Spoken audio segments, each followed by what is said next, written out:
Thank you for joining this morning or this afternoon. I'm Bethany. I work as the project coordinator here at the Copper Mark. So copper sits at the heart of the global energy transition, powering renewable energy technologies, electric vehicles, and infrastructure that connects all. Yet meeting it rapidly rising demand while aligning with a 1.5-degree future presents a significant challenge. Today, we'll explore alongside a wide range of stakeholders developed a first of its kind 1.5-degree aligned decarbonisation pathway for the copper industry and what it means in practice for companies working to reduce emissions and shape a more sustainable future. So this is the agenda that we'll follow for the next hour. So we'll have welcome and housekeeping, and then we'll move on to Michelle, the Executive Director at the Copper Mark, to listen about why we needed to develop the sector decarbonisation approach. And then we'll move on to hear from Shravan Chalasani, the Senior Associate at RMI, to take us through the project. And then we've allocated some time at the end for a Q&A. We will stop around halfway through to are any questions that have arisen in the time. So just keep yourself muted and raise your hand if you have any questions, and we'll call on you. As always, today's presentation and discussion is in line with the rules and the legal disclaimer on your screen now. Please adhere to these rules throughout today's discussion. So we have some great speakers lined up for today's webinar. We have Michelle Bruhart, the Executive Director at the Copper Mark, and then we have Shravan Chalasani, a Senior Associate at RMI. Thank you again for everyone for joining, and Michelle, over to you. Wonderful, thanks Bethany, and welcome everyone. We could move on to the next slide, and the next one I will be quite brief in just providing a little bit of context as to why Copper Mark embarked on this piece of work before letting Shravan walk you through a much more interesting part of the webinar around the details of where we landed. Bethany already explained the broader context of the copper industry and the imperative around decarbonisation in the context of an expected rise in demand for the material itself, which is really the key driver of why we've embarked on this piece of work with the science-based targets. Methodology. Next slide, please. So just like the industry is of course dynamic and evolving, there's been a couple of existing pieces of literature and work that this is heavily built upon. So we by no means claim to have been first in this space, but have really sought to ground the data and the work that Rocky Mountain Institute has built here in what has already been published, including the work of the International Copper Association, as well as the IEA, as well as a previous methodology around decarbonisation that the IFC has published. In addition to that, as we sort of went midway through, and Shravan will provide more detail on the process itself, there was a further study that ICA commissioned, particularly around haulage in the mining sector, to try and address some of the data gaps that we had identified earlier on in the project. So there's some more recent data as well that we've built into the model. All of this just to say, again, the intent is very much to close a gap around the sector decarbonisation approach with a 1.5 aligned global pathway for copper. It is by no means to duplicate work that has already been completed. It also, though, means that much of the data that we have been able to access and use for this work is, of course, already a few years old, which in the world of decarbonisation might as well be centuries in terms of the dynamic space and landscape and how fast these expectations and landscape evolve. So we're quite conscious of that in terms of what we have been able to access and what we have been able to use, and then how that impacts the work and the assumptions that have gone into the methodology that's been published.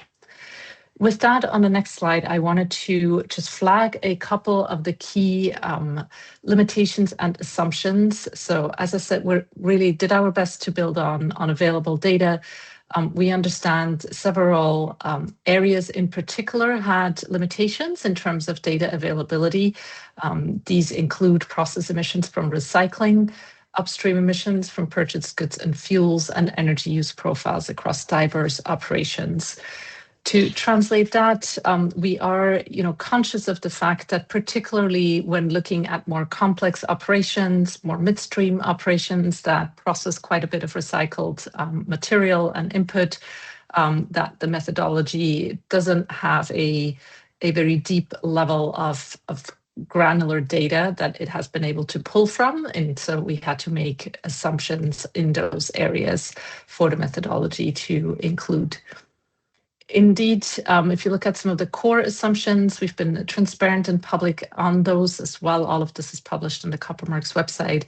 We did have some modeling approaches for mining haulage, country weight electricity, decarbonisation pathways, some static assumptions for certain process emissions, and then we also needed to use proxy sectoral pathways where copper-specific ones do not exist yet. So hopefully this already grounds you a little bit in terms of the art of the possible and the art of the impossible in terms of the work that has been completed here, and just some transparency around where we would have loved to have more detailed data available, but that has not been the case in the time that we've had to complete this project. With that, then on the next slide, this has really led us to think very carefully about the use of the copper SDA. Again, we're conscious of the landscape around decarbonisation evolving quickly. We're also conscious of expectations being placed very quickly on operators in the copper value chain. As soon as a methodology and targets are available, this may be picked up by external stakeholders and expectations may be set accordingly. So again, we've been quite careful. If you scan the QR code, you will get to the website of where the deliverables are published. We'll be quite careful there to explain, again, these assumptions, the data that we have been using, and then just explaining that this is intended as an optional guidance. This is not mandatory to be used. It's optional to help companies across the copper value chain develop their science-based 1.5 degree aligned emissions reduction targets. This means particularly for sites that are participating in the Coppermark, they may choose to use the SDA for demonstrating conformance with our standard criterion 27. In the criterion 27 on greenhouse gas reductions, there is a requirement to set science-based targets for our participants. However, there is a level of flexibility around using recognized methodologies to do so. So, of course, we hope that this piece and methodology that we're presenting today will be widely adopted as a methodology that can be used to demonstrate conformance with our standard, but again, it is not an exclusive requirement, and so it is not mandatory. The SDA was also intentionally designed with a flexible structure so that it would allow us to update and refine it over time. Coppermark's standard setting procedure requires updates every 3 years of our standards, and so that would be the longest period for us to go with a methodology before a revision is due. We have committed, if there becomes data available sooner, that we would look at refining and updating the methodology and incorporate that data. In that regard, I will just take a minute to mention the work that is happening within Coppermark around our value chain platform, which is an important platform that we're looking to launch in the next couple of months. The value chain platform is a way for us to convene value chain actors, particularly in the copper supply chain, around various pieces of work. And a key aspect, and one of the first groups we will be launching, is the greenhouse gas and recycled content group, with the goal to unlock comparable and verifiable data flows and methodologies across production points in the copper value chain. So this group in particular will work to equip the partners of the value chain platform with comparable methodologies, with disclosure guidance and transfer mechanisms for greenhouse gas emissions and recycled content data. And so, of course, this methodology falls straight within the scope of what this group will be looking to, really trying to understand what are some of the practical applications of the tools and standards that we have available. How can we use, pilot, implement them along the copper value chain to facilitate those data flows and to ensure that the data around decarbonization really flows along the value chain and reaches all the way to the end product and the customer. So that's enough from me for now. I will leave it at that and we'll hand over to Shravan to walk you through the actual deliverable. Shravan, over to you. Okay. Hello, everyone. And thanks, Michelle, for that useful context that sets up well for the rest of the presentation. So as Michelle mentioned, I am Shravan Chalasani. I'm a senior associate with RMI, formerly Rocky Mountain Institute. I've been with RMI for the last 4.5 years, mostly working on greenhouse gas accounting related topics for the metal sectors like steel, aluminum, and most recently, for the context of this project, copper.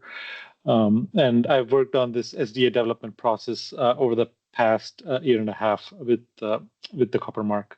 I will also mention that even though I'm the only one speaking from RMI for this project, there were various other people at RMI who contributed to various stages of this SDA development. So just want to acknowledge them. So for the rest of the presentation, I'll briefly talk about the development process that went into this SDA development before I jump into the actual technical details of the SDA and various nuances of target setting for companies and other topics. Okay, so also briefly, I just wanted to define what we mean by a sectoral decarbonization approach to greenhouse gas emissions target setting, because we keep using that word a lot. So it's better to define it once. So an SDA generally has two key components. One is the sector-specific emission intensity trajectory for any given sector, either it be steel, aluminum, or in this case, copper. What this sector-specific trajectory incorporates is the unique technology requirements of a specific sector for greenhouse gas emissions reductions. So each sector can have its own challenges for emissions reductions, and those are all incorporated in this sector-specific emission intensity trajectory. But also, since it's an emission intensity trajectory, it accounts for growth within a given sector while also addressing the emissions, the greenhouse gas emissions coming out of a sector. And the second key element of an SDA is the methodology for company level target setting. So it's mostly about how can companies use the aforementioned trajectory to set targets at the company level or at the site level, whatever is the case may be for that entity. So those are the two key main elements of an SDA. And this sort of SDA approach for greenhouse gas target setting has been popularized by the Science Based Targets Initiative. They have these SDAs for sectors like steel and cement, and also the Aluminum Stewardship Initiative has developed another greenhouse gas entity level pathway for the aluminum sector, which is also based on science-based target setting principles. So that's the context in which this copper SDA sits. Now, in terms of the copper SDA project process, it was broadly divided into 3 phases. Phase 1 ran from September of 23 to May of 24. And the phase 1 mainly included review of existing decarbonization roadmaps within the copper sector and interviews with expert stakeholders within the copper sector to confirm the need for this copper SDA and identify key issues for development. And also develop a project plan for the overall SDA development itself. Now, the bulk of the SDA development happened in phase 2, which ran from May of 2024 to December of 2025. And that phase mainly included supplementing previous roadmaps with any further analysis that we did at RMI that was needed to develop this SDA. We also convened a key group of stakeholders to review proposals that we make and provide feedback for this SDA trajectory, and also the greenhouse gas target setting methodology as well. And this phase also included public consultation with a wider group of stakeholders to receive feedback from other stakeholders as much as possible as we are updating the SDA. And finally, update SDA based on any feedback that we received from the public consultation and various other bilateral meetings with interested parties. Now, phase 3, which ran from January of 26 to April of 26, currently mainly included the publication of the final SDA report and any associated tools. And also upon the Copper Mark board's approval, integration of this final SDA report and deliverables as an optional guidance for Criterion 27 of Copper Mark's Risk Readiness Assessment 3.0. And also includes some outreach to the Copper Mark community, of which this webinar is one key component. Now, I just wanted to go into the key activities that happened in phase 2, because I thought it's worth mentioning them here. So as I mentioned, we convened a group of key stakeholders within the copper sector to receive feedback on the SDA development and update the SDA.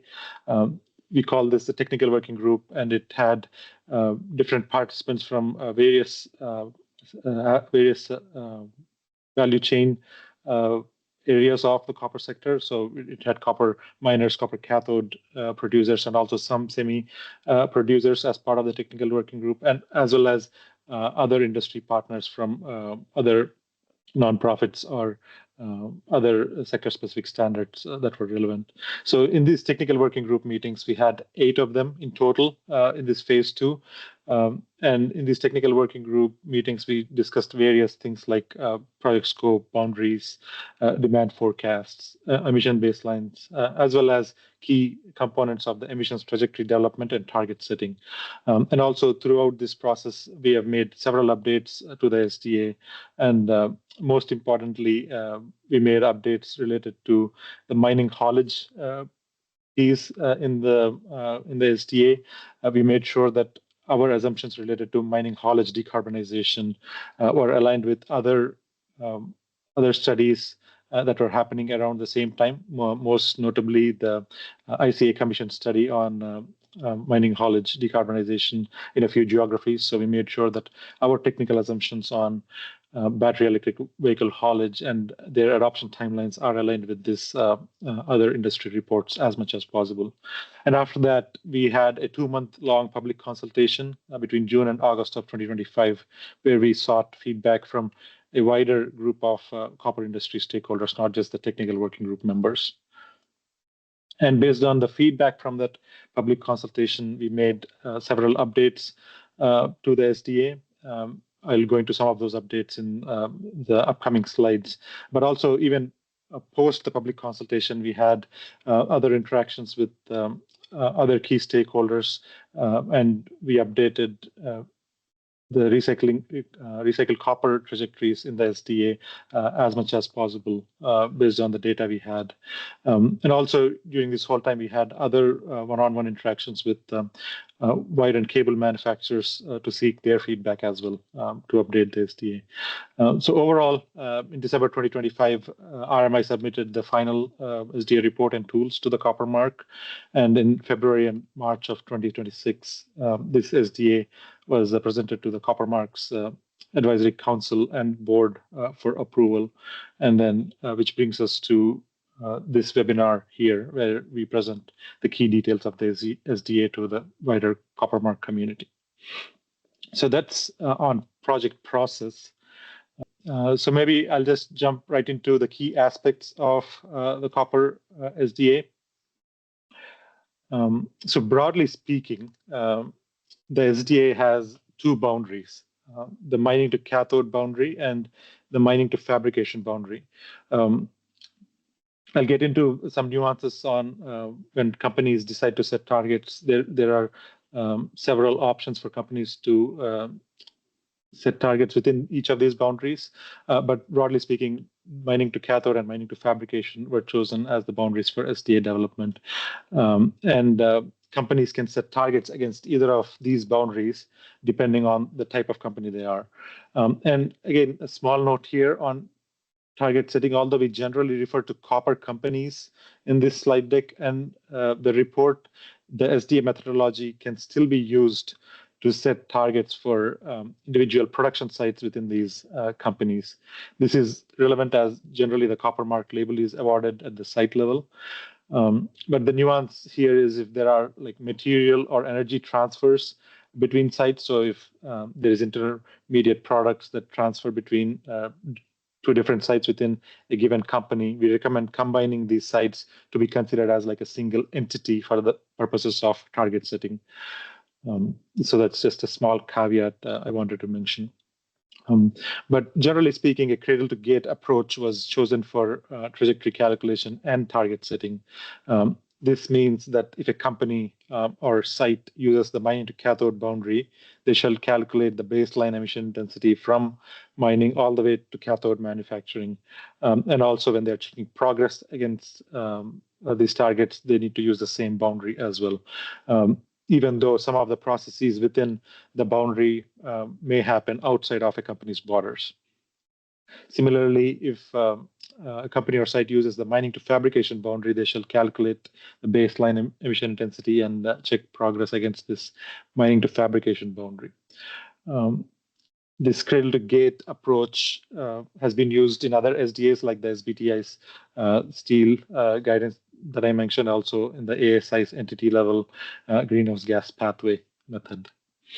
So in this slide, we have created a short table to help companies or sites decide which boundaries are relevant for them when they need to set targets according to this SDA. For copper mining companies or standalone smelting or electro-refining companies or integrated mining to cathode companies, the mining to cathode boundary is recommended for target setting. For companies or sites that make semi-finished products like copper wire rod, tubes, etc., the mining to fabrication boundary is the most relevant. But these companies or sites that produce these semi-finished products can also use the mining to cathode boundary to set targets for their cathode suppliers. So that's an option that companies can use. And for standalone end-use product companies like standalone copper wire and cable manufacturers, they can use the mining to fabrication boundary to set targets for their semi-finished product suppliers. So we just thought this would be useful for companies or sites thinking about target setting. So in this next slide, I wanted to dive a little bit into the details of how can companies set targets according to this SDA. So this slide is focusing on the mining to cathode boundary. So within the mining to cathode boundary, companies or sites still have an option to choose which specific boundary they want. So companies can choose either from the mining to cathode full boundary. That's option one that is shown by this black box in the flowchart on the right. So this includes all the key processes from mining all the way to cathode manufacturing. But more importantly, it also includes emissions from production of purchased goods, fuels, and electricity generation related upstream emissions. But if companies find calculating these upstream emissions from purchased goods, fuels, and electricity emissions harder to calculate, they can also set targets based on option 2, which we call the mining to cathode core boundary, which is depicted by this red box in the flowchart on the right. So the main thing here is it still includes emissions from mining to cathode production, but it excludes emissions from this production of purchased goods, fuels, and electricity generation related upstream emissions. Now, if a company or site chooses option 2, they still have to set targets for these purchased goods and fuels related emissions. So for that, they can either choose one of these 3 options shown in the bottom of the slide deck. So they can either set emission intensity targets for this purchased goods and fuels related categories, but they can also choose one of these non-emissions metrics. So one of the non-emissions metrics is what we call percentage net zero aligned procurement spend. It basically measures the percentage of procurement spend of a company or site that goes to net zero aligned suppliers. And what we mean by net zero aligned suppliers is suppliers who set science-based targets and are striving to achieve those targets. So companies can also choose this second non-emissions metric, which we call percentage net zero aligned procurement spend for suppliers providing emissions intensive activities. So emissions intensive activities in the context of the mining to cathode boundary includes the procurement of key materials like steel used for grinding media, or procurement of chemicals used in various steps along the mining to cathode production chain. So the main reason for providing these options for full boundary and core boundary was based on feedback that we received during the public consultation, where a lot of companies mentioned that it's hard for them to first calculate these emissions from purchased goods and fuels categories, and also it's hard for them to show progress against these categories. So we thought of including this flexibility to accommodate for all these concerns from these companies. And also we took some of these non-emissions metrics from SBTi's corporate net zero standard version 2.0. That's the most recent updates that SBTi is going through for their corporate net zero standard. So we wanted to align this copper SDA with other standard setting bodies as much as possible. So that's the reason for choosing these non-emissions metrics. And if there are further clarifications needed on these non-emissions metrics, companies can always refer to the SBTi documents for clarification.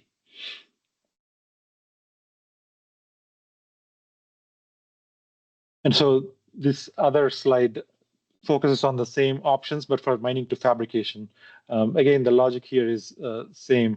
Companies can either choose the mining to fabrication full boundary that includes all the emissions shown by this dotted black line in this flowchart on the right. But they can also set targets based on the mining to fabrication core boundary, which is depicted by this dotted red line shown in this flowchart. And the various details surrounding them are similar to the mining to cathode case. It's just that the boundary here now includes mining all the way to the final processes like extrusion, drying, hot or cold rolling that go into making semi-finished products in the copper production chain.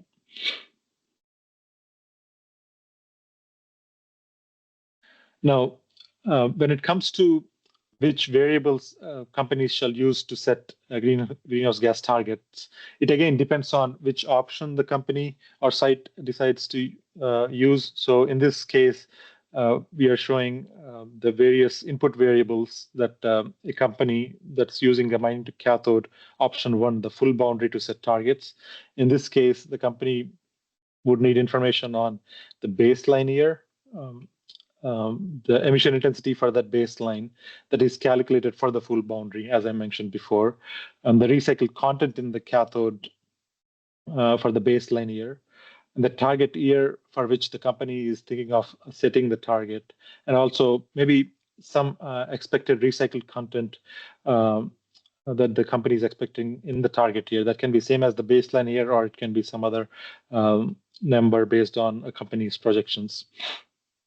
So these are all the inputs that go into deciding what the target will be for a company or site according to this copper SDA. So based on all these inputs, the company would get a target year emission intensity in terms of tons of CO2 equivalent per ton of copper cathode, and it will also get a percentage reduction in emission intensity compared to the baseline. So in the deliverables that Michelle mentioned earlier, we have provided interactive Excel tools that companies or sites can use to enter these input values and get these output values automatically. So that's something that companies or sites can use to set targets. Just a small note here on the use of recycled content as a parameter for target setting. The reason we include that is we don't want to have a situation where companies would just reach their greenhouse gas intensity targets just by using more recycled content. we want to avoid that first because there is limited supply of recycled content of copper globally. And if you look at projections, even until 2050, there's not enough recycled copper to meet the copper demand for 2050. So there will inevitably be ore-based copper production going on all the way until 2050. And so we want to ensure that decarbonization happens for both the ore-based production routes and scrap-based production routes. And we think that using recycled content as a parameter for target setting incentivizes decarbonization in both these routes. So that's the reason for using recycled content as a parameter for target setting. And also a few notes here on definitions. So recycled content in cathode shall include total copper content in end-of-life scrap and manufacturing scrap that is used as inputs to this cathode manufacturing process. And also when emission intensity, baseline emission intensity is being calculated by companies or sites, no allocation methods shall be used to allocate emissions from processes within the boundary to any co-products or byproducts within the mining to cathode boundary. And there are a few co-products and byproducts that are generated. And the reason we say no allocation is allowed is because the baseline emissions that we use to develop the trajectories, which I'll describe a little bit in later slides, those baseline emissions were calculated without any allocation method. So just for consistency, we recommend companies or sites to not use any allocation methods for emission intensity calculation. Now, this slide is showing, again, the input variables that a company would need to use, but for the core boundary. So the same mining for the same mining to cathode boundary, if a company decides to use the core boundary, it would need all the input variables that I described previously. But just the caveat is that the emission intensity calculation would be for the core boundary instead of for the full boundary. But then the company also needs to decide which emissions metric that it wants to use for these purchased goods, fuel production, and electricity upstream emissions. If it wants to use the emission intensity metric, or if it wants to use one of these non-emissions metrics that you see at the bottom, depending on which metric the company wants to use, they need to calculate the baseline value for that metric and input that in the Excel model, which will give the target year values for emission intensity or the non-emissions metrics that the company chooses. So that's the only additional effort that is needed on the company's part for this mining to cathode core boundary. And in terms of targets, the way the targets are calculated for the emission intensity is based on these sectoral decarbonization trajectories that I will describe in a later slide. And the targets for these non-emissions metrics, like the percentage net zero aligned procurement spend for all purchased goods and also for emissions intensive activities, the targets for that are calculated based on indicative values from SBTi. So that's the source for targets for these non-emissions metrics.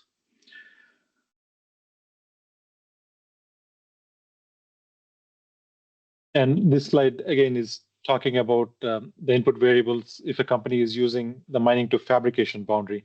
Again, all the details are similar.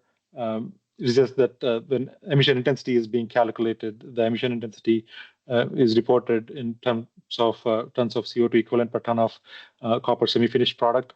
And in cases where a company or site produces multiple semi-finished products, we recommend companies or sites calculate a production-weighted emission intensity number for this baseline and input that value in the Excel tool, which will give like a final target year emission intensity and percentage reduction value. That's the only variation here compared to the mining to cathode boundary.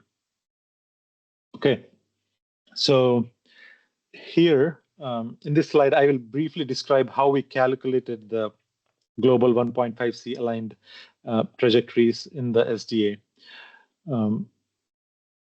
So that's the primary and recycled copper trajectories that you see in the top right. We basically took the baseline emissions for the copper sector from the ICA. And these baseline emissions were then grouped into specific categories like emissions from mining haulage, emissions from electricity usage at the mining or electrowinning stage, or emissions from electricity usage at the smelting and electro-refining stage, or industrial heat use for smelting and concentrate transportation and indirect emissions, and so on and so forth. The emissions from these specific categories were assigned to primary copper and recycled copper production. But for these individual emission category sources, we estimated the decarbonization trajectories from 2020 to 2050. And the details regarding how this was done is slightly different for different emissions categories. So for categories like electricity, that is used for mining or electrowinning, or electricity used for smelting, electro-refining, and concentrate transportation, the decarb trajectories were calculated based on values from the IEA net zero energy roadmap, or data from the IPCC decarbonization pathways for those specific categories. These sources, the IEA, NZ, or the IPCC, are broadly thought to be aligned with the 1.5C trajectory globally. And for industrial heat, however, we couldn't find a trajectory directly from the IEA NZ, but we used proxy data for industrial heat decarbonization from the International Aluminum Institute's 1.5 degree C pathway for aluminum production, which again is sort of derived from IEA values. So we thought it was justified to use that source for industrial heat. For mining haulage category, we developed a decarbonization trajectory based on a stock replacement model of copper mining haulage trucks, based on assumptions about battery electric vehicle haulage and their adoption timelines. For process emissions from smelting, that is greenhouse gas emissions from chemical reactions of carbon in input materials. This is mainly relevant for recycled copper production. We assume no changes in emission intensity of process emissions through 2050 due to lack of technically feasible solutions to remove these low concentration process greenhouse gas emissions. So those were all the different sources that we used to develop trajectories for these individual emissions categories. After collecting all this information and calculating the individual. Funny reading live. If people can mute themselves, I'm hearing some noise. Thank you. Yeah, so after all these individual trajectories were calculated, they were merged to develop this 1.5C aligned trajectory for primary copper and recycled copper production that you see on the top right corner. And again, this is for the mining to cathode full boundary. And just a note here that these trajectories are not meant to imply that there are copper cathodes made with 100% primary inputs or 100% recycled inputs. And they're also not meant to imply that companies must reach specific intensity values shown in either of these trajectories on the top right corner. It's just that different companies produce copper cathodes with different recycled content. And these separate trajectories for primary copper and recycled copper are just convenient to calculate the specific trajectories and targets for companies or sites based on various variables specific to each company, like recycled content or baseline emission intensity and things like that. So yeah, so just wanted to add that caveat. And again, this primary and recycled copper trajectories are for the mining to cathode full boundary. In other words, it includes the indirect emissions category trajectories. In the next slide, this shows the primary and recycled copper trajectories for the mining to cathode core boundary. It just means that it doesn't include the indirect emissions category when these primary and recycled copper trajectories were calculated. So just that's the only difference here. And the process for calculating the mining to fabrication boundaries is similar. I don't want to go into too much details for that, but the overall process is generally similar, but it's just that the boundary extends all the way to fabrication instead of stopping at the cathode. So in this slide, I wanted to briefly, yeah. Sorry, we just have a question in the chat. Okay, so the question is, some concentrates based on shale type ore may contain significant amounts of organic carbon. This has a direct impact on Scope 1 emissions on the smelting side. Has this been taken into account in the trajectories? No, that particular variable we did not consider when we were developing the trajectories, because it did not come up when we were discussing this with any of the industry stakeholders. But if that is something important that should be considered, we can think about that in like future updates to the copper SDA. But for this version, no, we did not consider nuances around the concentrate contents when developing the trajectories. All right. If there are no questions, I just briefly wanted to touch upon how a company could use this SDA to set targets. So that's what is being shown in this slide. So assume you have a integrated copper company that has a mine that produces concentrates, but also it has two facilities, facility A and B, that produces copper cathodes using the smelting electro-refining process. And the concentrates from this company-owned mine go to both these facilities, but the facility B also purchases some concentrates from the market. So all of this is just a hypothetical scenario just to depict how target setting would work for such a company. And in this case, since there are multiple sites within this company and there is like transfer of intermediate materials like concentrates between the various sites in this company, we recommend considering like all these sites as part of an entity for the purposes of target setting. And in this case, we assume that the company uses the mining to cathode core boundary. So the company needs to estimate a core boundary emission intensity. That's the 2 tons of CO2 equivalent per ton of copper cathode value that is shown here. That's assume that value is calculated by the company, and also assume that value is for the baseline year of 2020. And a recycled content of around like 44% is used for the baseline year, and assume the company wants to set a target for 2035 with an expected recycled content in 2035 as around 50%. Now, if the company inputs all these values in the Excel tool that I mentioned, it would get a target emission intensity of 1.1 tons of CO2 equivalent per ton of copper cathode for this core boundary. So if a company needs to be aligned with a 1.5C trajectory, that's the emission intensity value that it should reach by 2035. It relates to an emission intensity reduction of 45% compared to a baseline emission intensity. Now, since the company chose the core boundary, it also needs to set a target for these purchased goods and fuels related emissions categories. And for that, assume the company chooses the second non-emissions metric, so the percentage net zero aligned procurement spend for emissions intensive activities. So assume that value for the baseline year is 10% for this company, and by 2035 that value needs to reach 100%. So 100% of the procurement spent of the company should for emission intensive activities should go to net zero aligned suppliers. So that's the target for that non-emissions metric as well. So that's how a hypothetical company would use this SDA to set targets. Yeah, so that wraps up like all the technical details of the SDA. Yep. So I guess we just have a few minutes left. I wanted to briefly touch upon the remaining slides.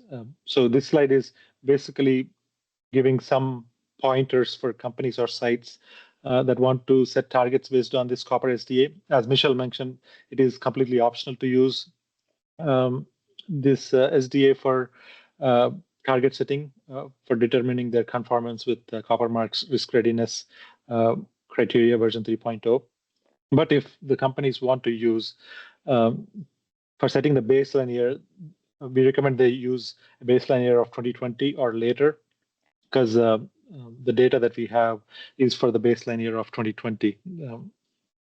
So it's ideal if a company chooses a baseline year that is later than that. And companies, like I said, would need to set a target year and set a greenhouse gas. And they would need to set a greenhouse gas target based on this baseline year emission intensity, recycled content, and other variables that I described. But once they get the target, it's ideal if they can get the target independently validated by a competent third party. And then once they do that, companies can assess progress towards the target during a company or site's regular copper mark assurance cycle, which is usually once every 3 years. So just wanted to provide these pointers for companies or sites thinking about target setting. So the next slide is on like key limitations and assumptions. I touched upon various aspects of this during the presentation and also during the Q&A, but we were basically constrained by like some of the data availability issues while developing these trajectories. So one of the limitations we had was on granular emissions for different semi-finished products. So we couldn't get granular emissions for specific semi-finished products like wire rod or flat roll products or tubes and things like that. So because of that, we couldn't develop individual trajectories for these individual semi-finished product categories, but we recommend companies use this production-weighted emission intensity for semi-finished products for target setting. And also this issue of lack of granular data for upstream emissions from purchased goods and fuels came up a lot. So because of that, we provided these options for companies or sites to set emissions-based and non-emissions-based targets to address these upstream emissions. So I've discussed that at length during the presentation. And also lack of 1.5 C-aligned trajectories specifically for categories like industrial heat that is directly applicable for the copper sector. Because of that lack of data, we had to rely on proxy trajectories from other metal SDAs. But we did provide rationale for using those trajectories. But if there is like data specific to the copper sector that is available at a future time, we are more than happy to incorporate in future updates to the SDA. And finally, regarding lack of granular data on process emissions from recycling and also process emissions from primary copper smelting that came up in the Q&A. Because of these technical limitations, we assumed no expected reduction in process emission from recycling production. And for the primary part, like I said, maybe in future SDA updates, we can consider incorporating that in the primary copper trajectory. But even with these limitations, there were still some ongoing concerns that were raised by a couple of stakeholders during the SDA development. The first one was regarding the targets for emissions intensity being too steep. And the way we address that is by saying that like the overall goal of this project was to align the copper sector with a 1.5 C emissions trajectory, and the steep emissions reductions that come out of this SDA target setting process are just a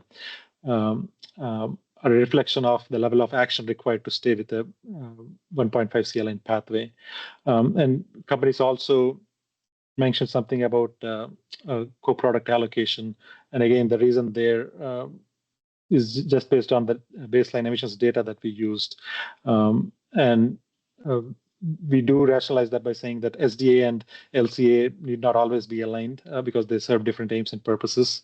So it's fine if allocation rules are different between SDA and LCA. And regarding avoiding splitting between primary and secondary trajectories, these separate trajectories are meant to calculate specific trajectories for different companies based on variables specific to each company, and we want to incentivize both ore-based and scrap-based production. So that's why that distinction exists. So just wanted to briefly highlight those concerns.